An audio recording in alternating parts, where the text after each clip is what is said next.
ये इस्तगफार है क्या? इसको सुन लीजिए। अल्लाह से माफी, बख्शिश और मगफिरत मांगने का नाम इस्तगफार है कि अल्लाह माफ कर दे, तौबा करते हैं। अस्तगफिरुल्लाह का मतलब यही होता है कि अल्लाह बख्श दे।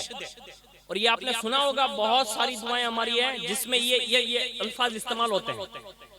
लेकिन अल्लाह तबारक व तआला ने हमें मुतअद्दिद जगहों पर कितने बेहतरीन अंदाज में हुक्म दिए, और उसका फायदा क्या होगा?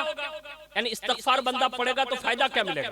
नंबर 1, जो भी बंदा इस्तगफार करेगा अल्लाह सबसे पहले उसके गुनाहों को माफ फरमा देगा। ये इस्तगफार का सबसे पहला फायदा अर्ज कर रहा हूं, और उसकी मैं एक मिसाल अपने शेख से देता हूं। हुजूर मुर्शिदुल अल करीम हुजूर सैयदी सरकार सैयद मोहम्मद रईस अशरफुल जिलानी दामत बरकातुहुल कुद्सिया खंबा शरीफ के सरजमीन पर रहते हैं।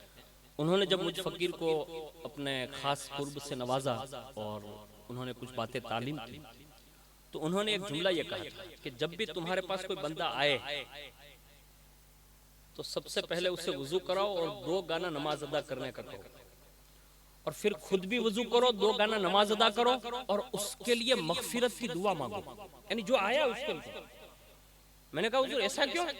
कहा जिस मुसीबत में वो आया है तुम्हारे पास, यानी कोई टेंशन है या कोई मुसीबत है, तो जिस टेंशन में वो आया होगा ना, वो उसके किसी न किसी गुनाहों का मतलब सजा की बुनियाद होगी। और जब तुम माफी मांगोगे वो भी माफी मांगेगा, तो अल्लाह गुनाह बख्श देगा और ये आई हुई मुसीबत को अल्लाह मफकूद फरमा देगा। यानी ये इस बात की दलील है कि हमें अल्लाह उसके रसूल ने जो हुक्म दिया उसमें हमारा ही भला है। पहला फायदा ये। दूसरा फायदा सुनिए, जो भी बंदा माफी तलब करता रहेगा, इस्तगफार करता रहेगा, अल्लाह उससे अपने दोस्तों में शामिल फरमा लेगा। अब जाहिर सी बात है, महबूब को हुक्म दिया तो इसकी वजह ये भी होगी। दूसरा, जो भी बंदा अल्लाह ताला की बारगाह में इस्तगफार करेगा, अल्लाह रब्बुल इज्जत उससे अपनी मारिफत से सरफराज फरमाएगा। आगे फरमाया, जो भी इस्तगफार करेगा अल्लाह उसे खौफ अता फरमाएगा, खशियत अता फरमाएगा, और खौफो खशियत की वजह से अल्लाह अपने कुर्बे खास से माला माल फरमा देगा।